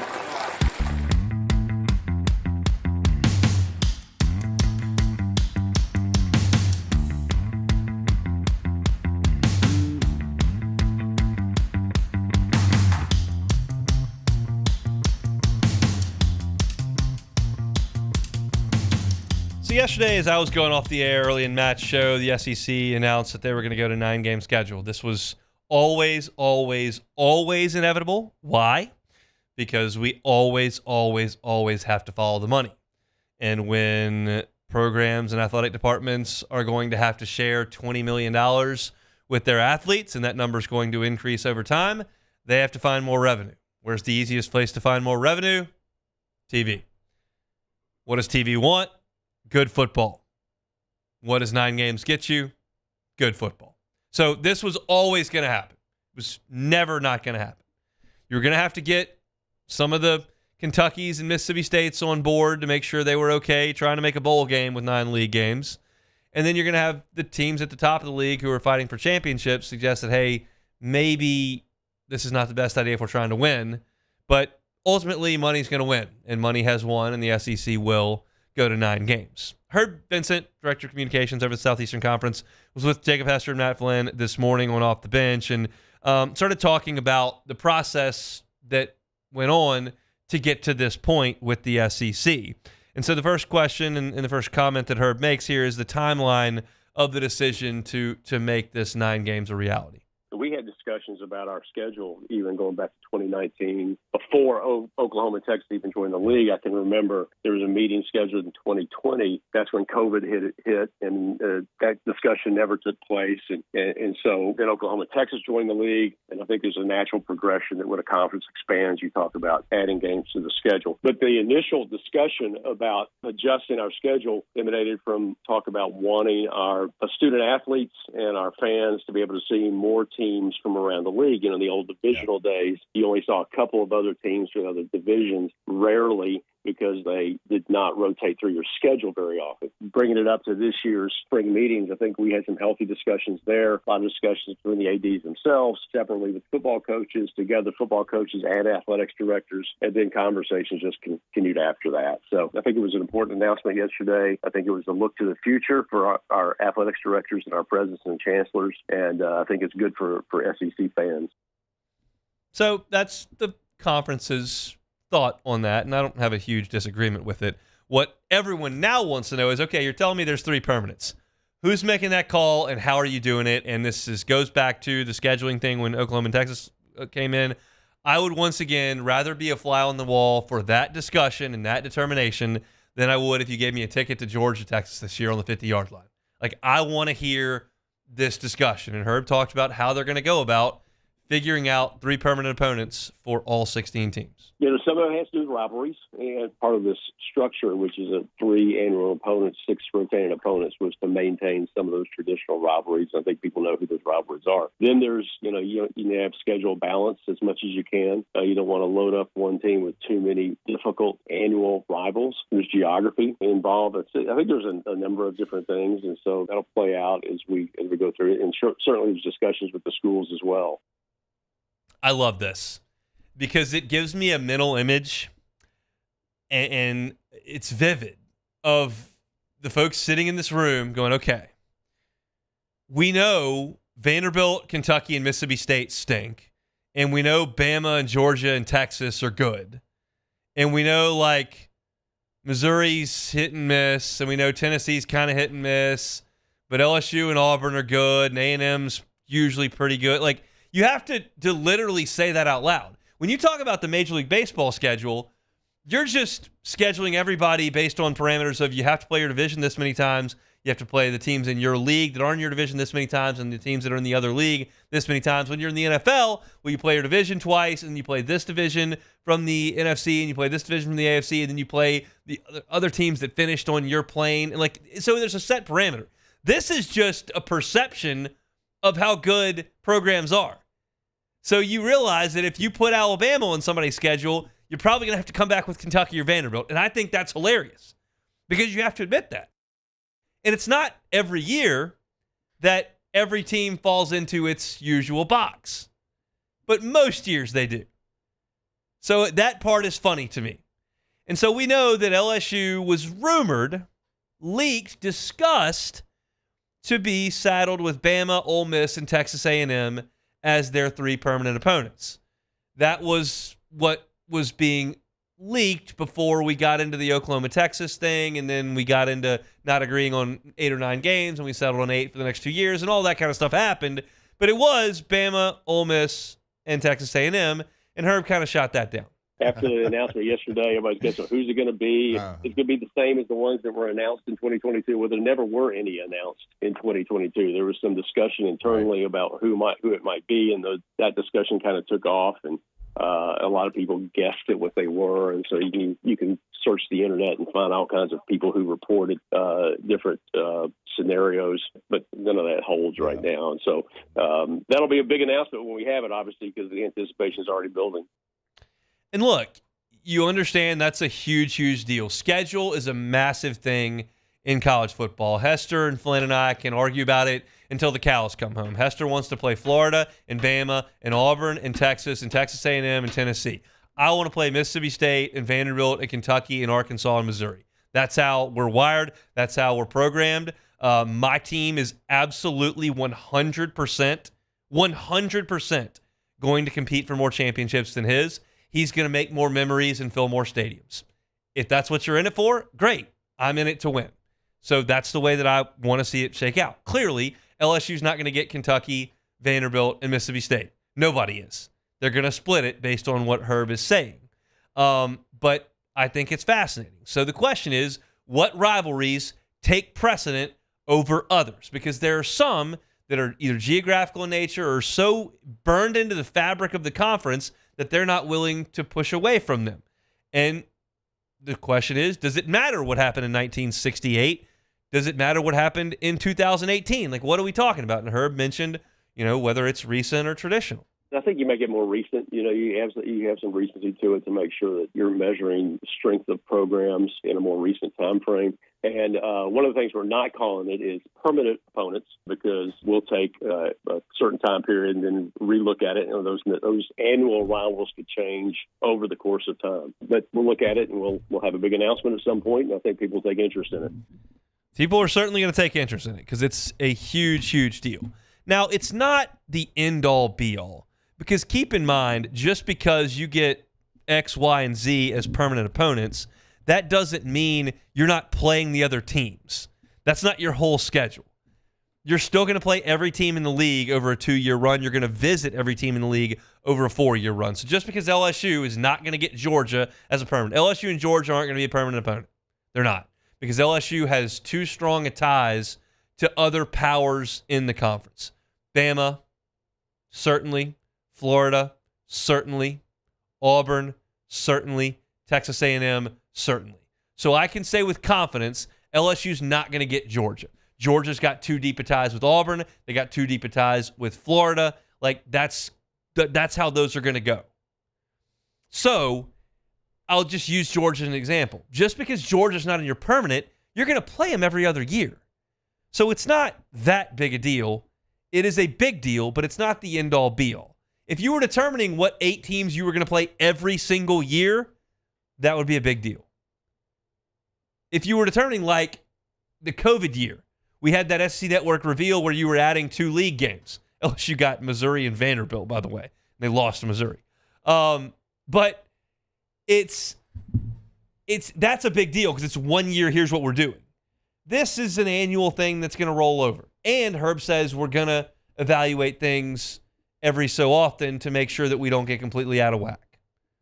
So I'm fascinated by it. You understand my feeling in it. I'm okay with going to 9 games. The playoff's going to get expanded, and we're going to get to a point, as we all know, where LSU is not going to play nickels anymore. Like, we're going to get there. We're not there yet. And the SEC is still going to have 2 free games. You're going to have your 9 league games, then your 1 Power 4 non-conference game. Then you'll have 2 freebie games, and you'll beat them by 70.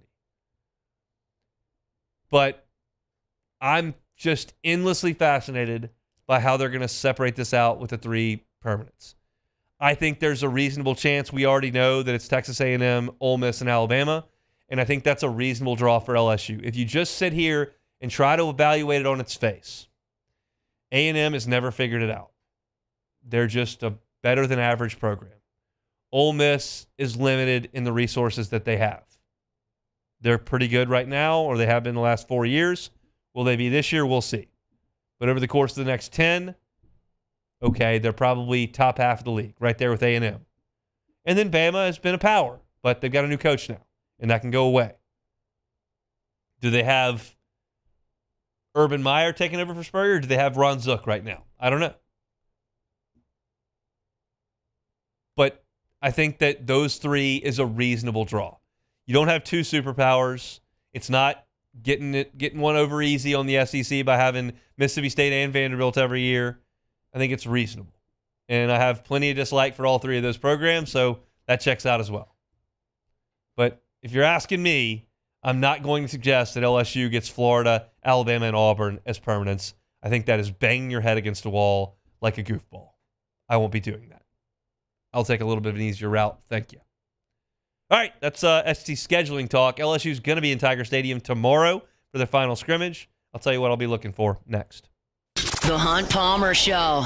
One Bath and Closets. OneBathAndClosets.com is the website. David Vaughn and his team, 30 years redesigning and remodeling bathrooms and closets. Safety is a big, big deal. I talked to David back on Tuesday. We went to breakfast about whether or not they're still seeing a lot of folks who want to get these projects done. And he's like, yeah, it's a big deal. If you've got an aging person in your life, loved one of yours that you'd like to make sure you've mitigated against the risk that could be presented in the bathroom, put non-slip floors in, put guardrails in, put walk-in tubs in, put showers with a bench in. All these things can mitigate against the risk of significant issue in the bathroom. David and his team do it all the time. Have that free consultation. David will tell you what he can do for you. We'll sit down, go through it. If you want to talk pricing and finances, he can do that as well. Look, 0% up to 18 months if you qualify for that financing. It's same as cash. It's David Vaughn, One Bath and Closets. Check out the website, onebathandclosets.com. You can see pictures of that great work, and you can get that free consultation today. It's One Bath and Closets. Find them online, onebathandclosets.com. These ice cubes could have been a thankless bed for an all-you-can-eat salad bar. But instead, they cradle and cool the crisp, refreshing Dos Equis. Nicely done, ice cubes. When it comes to industrial construction, River Parish contractors can do it all. Mechanical, structural, custom fabrication, specialized welding, and turnaround services. Strategically located in between Baton Rouge and New Orleans, we have the local team with the experience and commitment to safety to manage the most complex industrial projects. Period. Here's the deal. Partnering with us means your project is delivered on time, on budget, and most important, safely. River Parish Contractors, let's get building. At Atmos Energy, our Smart Choice solutions help customers save energy and emissions with rebates up to $500 off high-efficiency natural gas appliances, smart thermostats, and weatherization upgrades. Together, we're fueling our energy future. Looking for cleaner energy? Propane is energy for everyone. And when you're cooking with clean, affordable propane, you're cooking with gas. In the wintertime, nothing heats a home like Louisiana propane. And when you need hot water, propane's got you covered. Oh, and you won't regret that propane generator when the power goes out. I'm Miss Louisiana, Gabrielle McLeod, and to find more information and to find a propane dealer near you, visit louisianapropane.com. Man, age is just a number. Don't let it dictate how you feel. Goodwood Men's Sexual Wellness has anti-aging services that can help you look and feel your best. Visit yourgoodwood.com and discover a renewed sense of vitality. Breck teamed up to reimagine your parks, and you imagined big. With your help, we went to work, creating 12 beautiful community parks across the parish. A family-sized water park, miles and miles of trails, and parks just for your dogs. There are more places to splash, to explore, to run wild, and even soar. You imagined, we delivered. Gold. Breck, your #1 park system in the nation. Today, we are shaping tomorrow. We are researching how extreme stress impacts the immune system, from trauma victims to athletes and even astronauts. Our work is leading the way in sepsis treatment, saving countless lives. We're unlocking the mind with music in exciting new ways.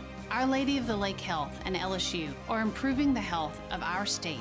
That's the impact of champions. Imagine the impact we'll have on the future. Together, we roar. Hi, this is Beth Serena. Welcome to my pool.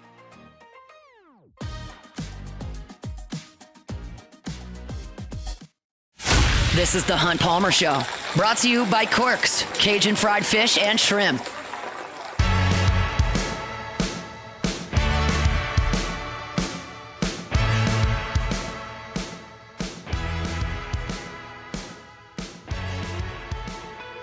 You're looking to settle in tomorrow, watch the Houdats at noon. You're thinking, I could go for a po' boy watching the game. Cork's got a great fried shrimp po' boy. Delicious. Get on by and see him. Government between Foster and Jefferson. They'll whip you up one of those awesome shrimp po' boys and do a catfish po' boy as well. I'm partial to shrimp. I'll just go ahead and say that. I love a catfish po' boy. Shrimp is the superior po' boy in my eyes. They can do both for you. Catch them there. Government between Foster and Jefferson. Check out the menu online, corksfishandshrimp.com. All right, as I've said many times this week, I'm so appreciative. I'm so excited to go inside Tiger Stadium on Saturday night and watch this LSU team get some work in under the lights. I just think that's such a gesture by the football program, by Brian Kelly, Sports Information, and everybody to allow us to cover that. I think it's great for you, the fan. I wouldn't suggest that we're going to reveal any information that Clemson's just going to scoop up and use to their advantage 7 days later. I just think it's gives us the ability to cover the team in a more in-depth fashion with more information than really anybody around the Southeastern Conference has. For years and years and years, it's been 15 minutes of stretch in the beginning of practice, take attendance, get on out of there, and make up a practice report. And we did it because it's what you want to do. But this is as good as it's ever been as far as our access has been. So I'm appreciative to the folks at LSU and excited to get in there tomorrow. As far as what I want to see, I'll spell it out like pretty clearly. I'd just like to see some 6-yard runs. I'd like to see some 6-yard runs. I'd like to see Caden Durham take a handoff, cut it up in there, and get tackled by the safety for a 6-yard gain. It just feels like too often I've gone to practice and it's been -1, 2, 0, 1, -4, -2, 50. -1, 3, 2, 0. Like those are the rushing yardage totals. And I just feel like in evaluating a running game that I'd like to see it more consistently productive. And I'd like to see that tomorrow. I'm curious about the tight ends in the passing game tomorrow. I want to watch some of that as well. We've seen a significant amount of both of those guys on the field. We talked to Preston Guy about this in the first hour if you missed it.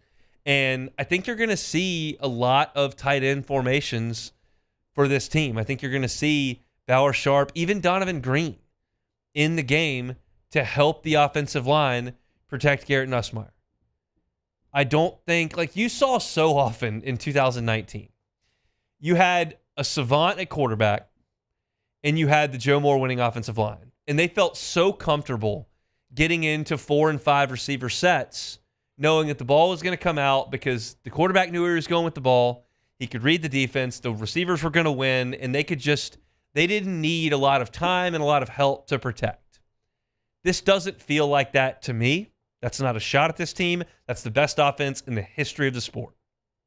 But it is illustrative of the dichotomy between like, hey, this is what you can do if everybody's awesome, and this is what you may have to do if you need some help. And I think they may need some help. So I want to see that for sure.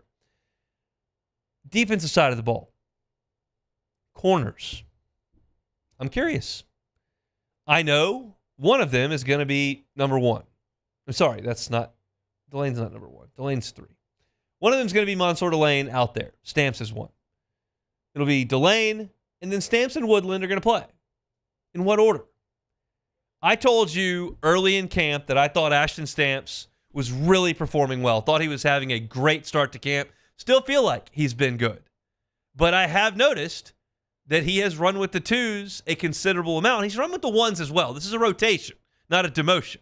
But he's run with the 2s and the 1s. And P.J. Woodland has gotten a lot of 1 reps. And I think it stands to reason at this point that they expect him to play. So I'll be watching that and that rotation at corner. And then what do they do at nickel? It feels like I thought in January and then certainly in July when analyzing this team, like, okay, TaMarcus Cooley can kind of do whatever you need him to do. Do you need him to go play deep safety? Okay. Do you need him to come up and play at the star spot? Okay. Do you need him to play nickel? Same type deal. Okay. Do you need him to cover? Okay. You need him to play the run? Okay. Like he had versatility that was going to be able to move him around. Now he's playing safety. So that takes him away from being a nickel guy. So when they go to nickel, is it still Perkins? Because like, is that even nickel or is that just star doing some more coverage with the ability to come crash? Or are they going to go to a true nickel, take one of the defensive linemen off the field, pull Perkins down to the line of scrimmage, and then put a nickel out there as a DB? I don't know. I've seen a lot of different reps, a lot of different things. What are they going to do formation-wise this time around? I want to see it. Because I think I can make the case that Stamps, Woodland, and Delane can all play at corner and play in the nickel. And I haven't even mentioned DJ Pickett, who can come in there and help as well. Pickett's got the highest ceiling. Stamps probably has the highest floor. Woodland's probably the guy trending the best. Who plays? I want to see. We won't get our true final answer until they go play at Clemson, but we get some information tomorrow. Who gets the second most amount of carries at running back? I feel confident it'll be Harlan Berry, but I don't know it. Did y'all see that on social media? LSU put out a practice clip from this past week. Harlan Berry takes it right side. I tried to get a glimpse of what offensive lineman really did a great job because he was untouched, but he took it to the right, pew, shot out of a cannon. About a 40-yard touchdown, what it looks like. I like that a lot. I want Harlan Berry in space. But I want to see who gets the second most carries inside Tiger Stadium. That's kind of the most important stuff to me. I want Whitweeks healthy. Not sure if he's going to practice. I like seeing the development of Devon Keys and Tylen Singleton. Certainly the defensive line's going to rotate a lot of guys out, and you're going to see some quality play from those guys, and all that's very true. But if you're looking at like the things that I'll be pointed at, consistent running game, pushing the pile forward, getting 4, 5, 6, 7 yards, tight ends, how do they line up? What do they ask them to do? How many are on the field at once? How are we going to rotate the DBs, corner, nickel? What happens there with the star and the nickel and the safety? And then second team running back. Like that's kind of my dance around the field. And I feel like we're going to get a pretty good look. I don't think they're going to go into Tiger Stadium and have the entire media show up in the press box to scrimmage for 20 minutes. Like this feels like it's going to be an hour and 15 minutes that we're going to get a look. And we'll be able to chart plays, and we'll be able to post things after it's over. And I feel like, as I told you all earlier this week, that I would prefer, for my ability to cover the team, the vantage point that we're going to get Saturday night as opposed to what we get on the practice field. I'm just not as capable from field level. There's too many people that are all on the same eye level. Depth perception gets screwed up, and everybody at the line of scrimmage blurs together. I feel like from how high is that up? 90 feet up, 120 feet up? I've got a better chance of identifying what's going on the field.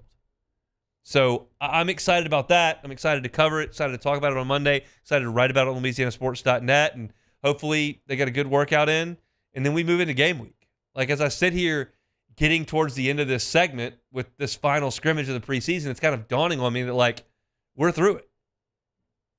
You have July that can be a bit of a slog. August is a slog, even though they're on the practice field and you have press conferences and you have some actual tangible things to talk about. But games are why we show up. Games are why we cover it. Games are why you watch. Games are why you listen. And games are coming. And next week, when I get to this seat, Brian Kelly will have already spoken at his pre-Clemson press conference. We'll have game week set up, the routine that brings every single week. There's not a lot of routine and structure in July. Not really a ton in August.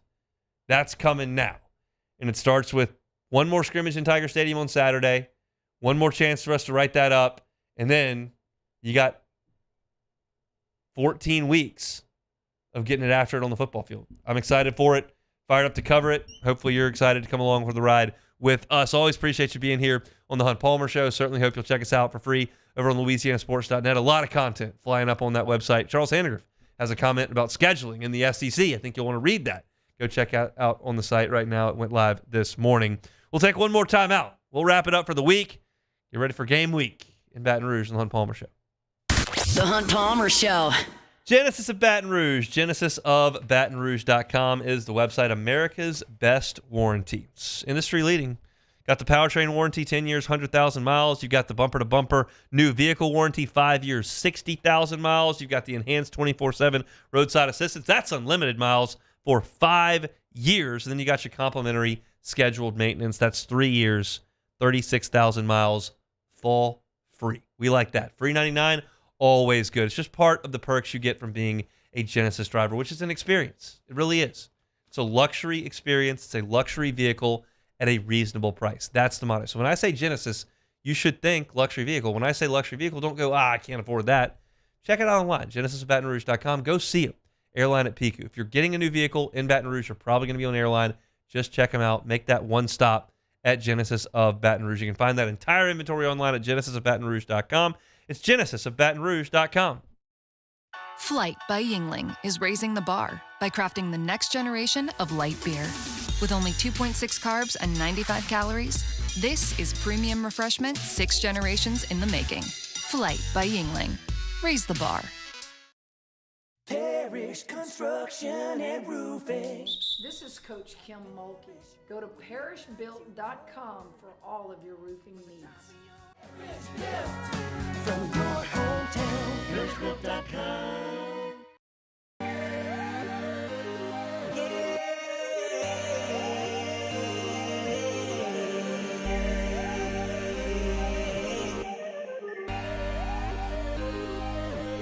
You gotta believe, dream, believe, you gotta believe, dream, believe, you gotta believe, whole team on wild. There it is, the extra mile, on the border of expected and extraordinary, for those willing to go further, like vans customized for work or play. With safety and tech to keep you connected. Supported by a 5-star sales, service, and finance team. And backed by the 1-star you know. So go the extra mile. It's never crowded, because so few have what it takes to go there. Mercedes-Benz Vans. These are the luckiest ice cubes in the world. They could have been a thankless bed for an all-you-can-eat salad bar.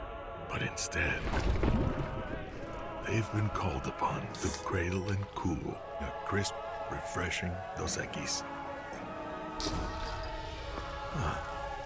Looks like the lucky just got luckier. Dos Equis. ED, low T, or simply seeking to optimize your health and performance? Goodwood Men's Sexual Wellness offers a range of discreet services to address your specific needs. We empower men to reclaim their health and confidence. Visit yourgoodwood.com. At Ochsner, we know healing is a team sport. That's why we've partnered with world-renowned orthopedic surgeon Dr. James Andrews to create the Ochsner Andrews Orthopedics and Sports Medicine Institute. Whether you're a professional athlete or a weekend warrior, our team of specialists are dedicated to getting you back in the game. So whatever your reasons are for reaching your personal best, we've only got one. You. Ochsner Andrews Institute. Long live you. Family owned and community driven. Service Chevrolet Cadillac, a legacy you can trust since 1972. You're listening to The Hunt Palmer Show, brought to you by Quirks, Cajun fried fish and shrimp.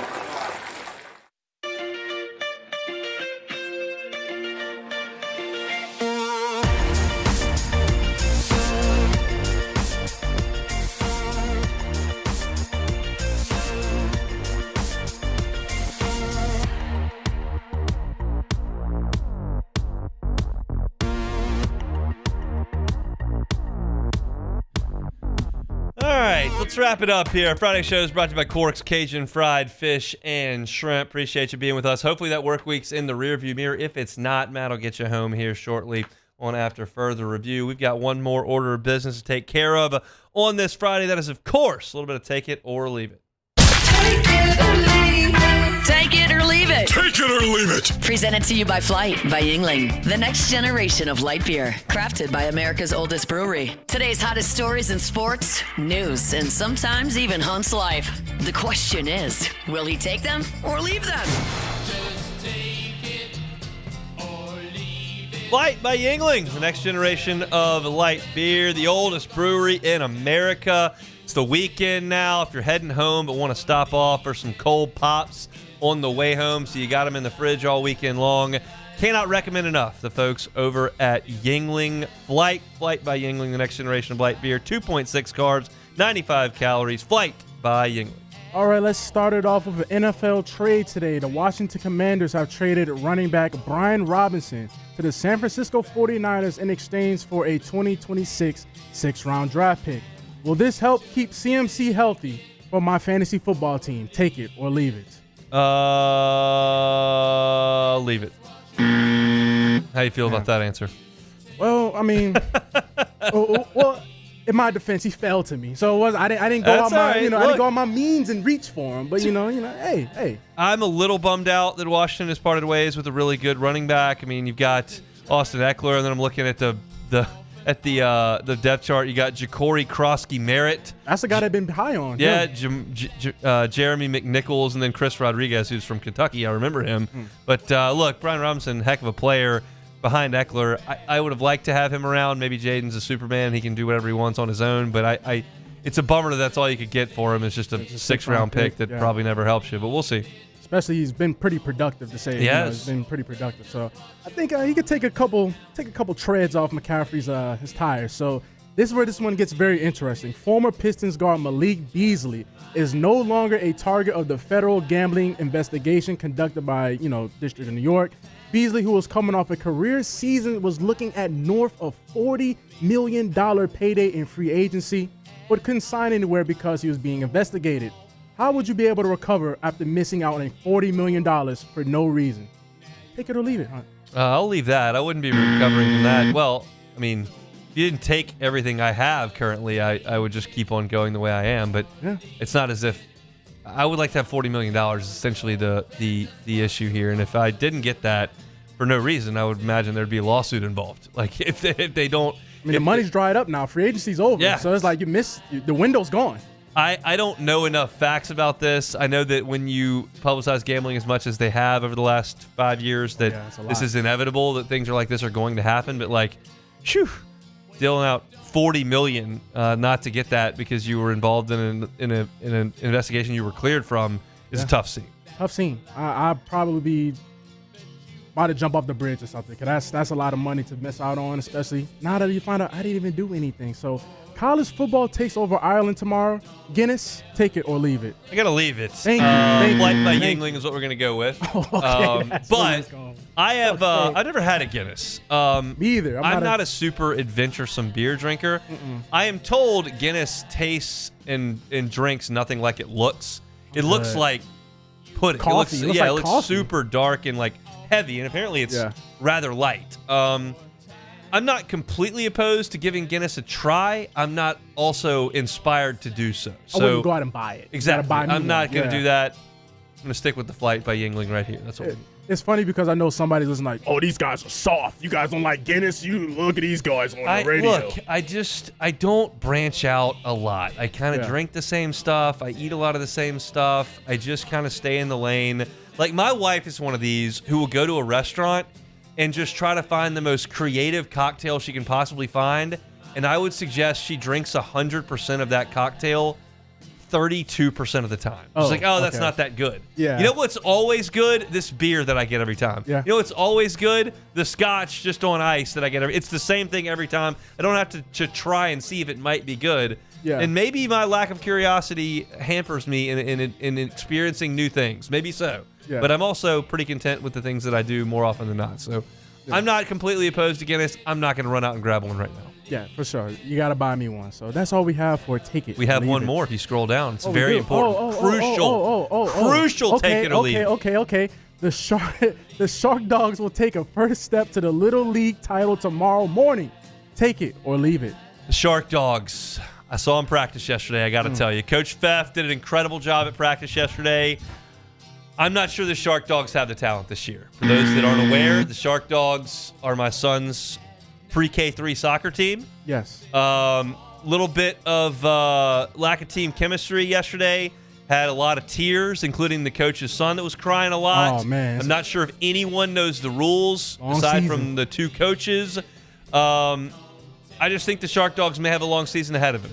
Maybe they prove me wrong. Maybe they're elite out front, and when they get one ball in the soccer field instead of 20 balls in the soccer field, it really comes together. But it feels like the Shark Dogs might not be the pick. If Jimmy is looking to get some money down on this pre-K3 soccer game, it feels like maybe take the other side.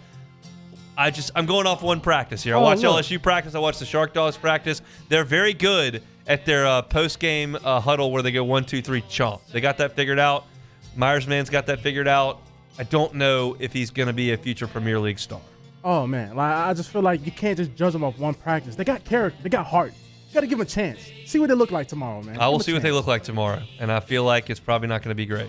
Yeah, once you said the coach wasn't exuding a lot of confidence. Coach Pfaff was like, I don't know how Saturday's going to go. Oh, Lord. Coach Pfaff, let's get it together. Let's go Shark Dogs. I'm excited to get out there. Myers' first game of any kind ever tomorrow, and so it begins. I guess between he and Keller, I got about 20 years left of this. So we'll see how it goes starting tomorrow. Full report on Monday's Hunt Palmer Show.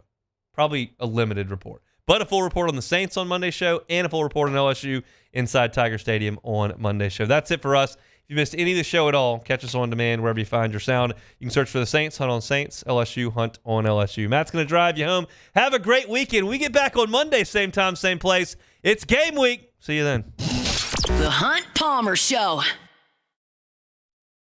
Looking for cleaner energy? Propane is energy for everyone.